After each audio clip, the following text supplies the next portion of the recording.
Recent talks regarding the AI boom have been circling around the net. Debates rage over whether it's a bubble or just really a Ponzi scheme. A lot of evidence points to the latter. The assertion that the generative AI boom resembles a Ponzi scheme stems from concerns about unsustainable financial structures and overhyped promises. A Ponzi scheme, by definition, relies on new investors' money to pay returns to earlier investors, creating an illusion of profitability until the influx of new capital dries up. Critics applying this analogy to AI argue that the industry's growth is fueled by massive investments, often in the billions, chasing speculative returns rather than tangible, scalable value. They point to skyrocketing valuations. AI startups, particularly in generative AI, have attracted jaw-dropping funding rounds. For instance, companies like OpenAI and Anthropic have raised billions, with valuations soaring despite limited revenue streams or proven business models. Hype-driven investment. The promise of AI revolutionizing everything from healthcare to entertainment has driven a gold rush mentality. Critics argue this creates a cycle where companies must continuously secure new funding to sustain operations, reminiscent of a Ponzi-like structure, and unrealized promises. Generative AI's outputs, while impressive in demos, often fall short in practical applications. Issues like hallucination, which is AI generating false information,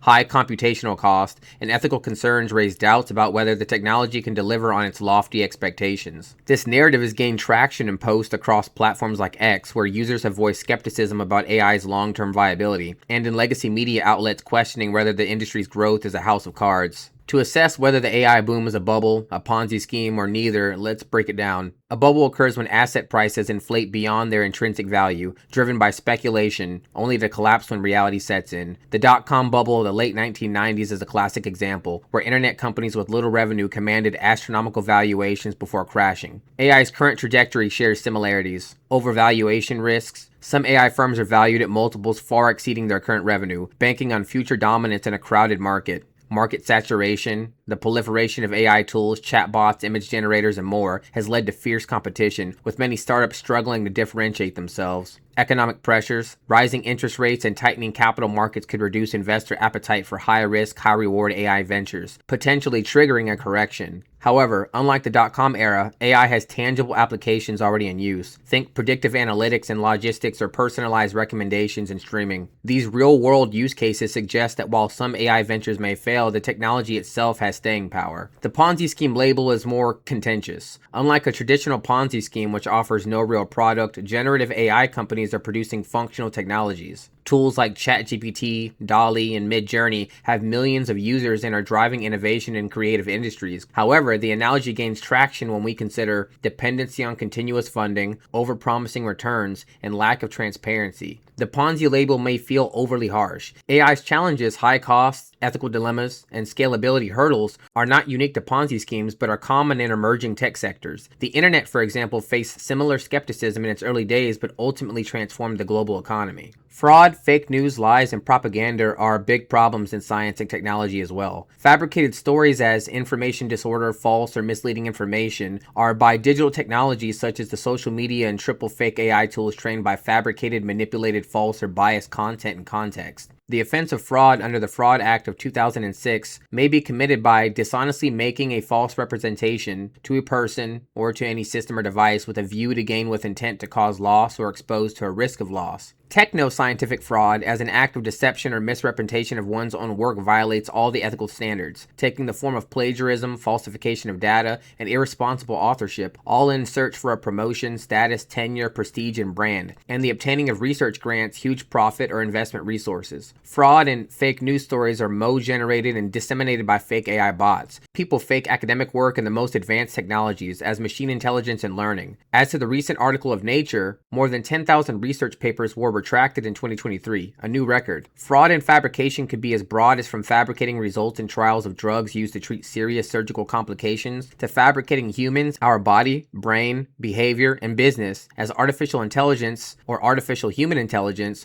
or human artificial intelligence. It's most terrifying considering the active involvement of the largest technological companies in the world, which total market capitalization exceeds 31 trillion, and which are supposed to lead in a global invention and innovation, not in a big lie, massive fraud, overhype, and existential risks. As to the Wall Street Journal, investors have bid up the market capitalizations of the big tech Magnificent Seven: Apple, Microsoft, Google, Amazon, Nvidia, Meta Platforms, and Tesla, by $10 trillion since January 2023, basically on promises. Yet they can't even provide some real numbers and the history of them so the market can make better decisions. Let's unravel the mystery and complexity of processors and so-called AI accelerators, as from Google, Nvidia, etc. It's just simple data matrix multiplication accelerators. All the rest is commercial propaganda. Unlike other computational devices that treat scalar or vectors as primitives, Google's tensor processor unit, ASIC, treats matrices as primitives. The TPU is designed to perform matrix multiplication at a massive scale. At its core, you find something that's inspired by the heart and not the brain. It's called systolic array, described in 1982 in Why Systolic Architectures.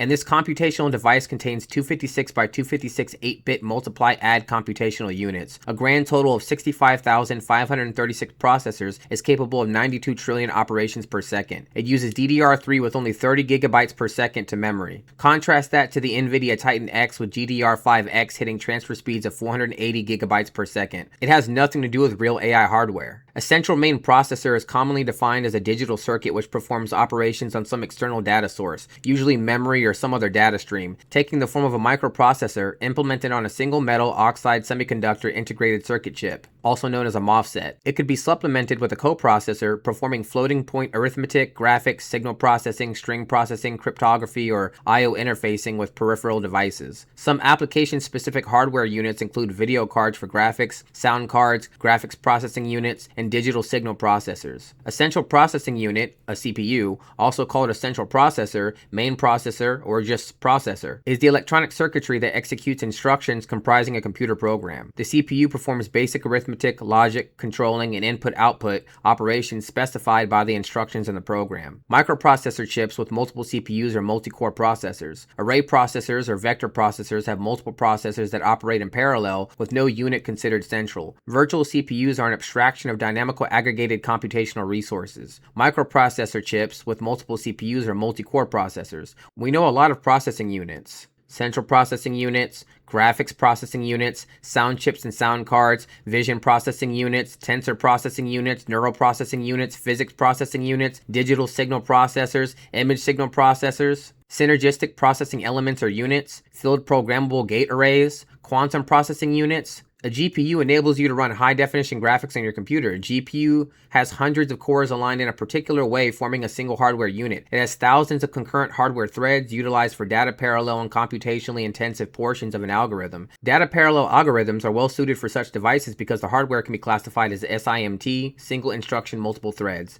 GPUs outperform CPUs in terms of GFLOPS. The TPU and NPU go under a narrow, weak AI MLDL accelerator class of specialized hardware accelerator or computer system designed to accelerate special AI ML applications, including artificial neural networks and machine vision. Big tech companies such as Google, Amazon, Apple, Facebook, AMD, and Samsung are all designing their own AI ASICs. Typical applications include algorithms for training and inference in computing devices as self-driving cars, machine vision, NLP, robotics, Internet of Things, and other data-intensive or sensor-driven tasks. They are often many-core designs and generally focus on low-precision arithmetic, novel data flow architectures, or in-memory computing capability, with a typical NAI integrated chip contains billions of MOSFET transistors. Focused on training and inference of deep neural networks, TensorFlow uses a symbolic math library based on data flow and differentiable programming. The former uses automatic differentiation, AD, algorithmic differentiation, computational differentiation, or autodiff, and gradient-based optimization, working by constructing a graph containing the control flow and data structures in the program. Again, the data stream data flow programming is a programming paradigm that models a program as a directed graph of the data flowing between operations, thus implementing data flow principles and architecture. Things revolving around static or dynamic graphs requesting the proper programming languages as C++, Python, R, or Julia, and ML libraries as TensorFlow or PyTorch. What AI computing is still missing is a causal processing unit involving symmetrical causal data graphs, with the causal engine software simulating real-world phenomena in digital reality. It is highly likely embedded in the human brain, as well as to be embedded in the real-world AI. Ultimately, AI is at the very least a bubble. There's no doubt about that, and most of these overhyped AI stocks will not be around in 10 or 20 years. That's normal and happens with just about every new disruptive industry. It happened with railroads, automobiles, airlines,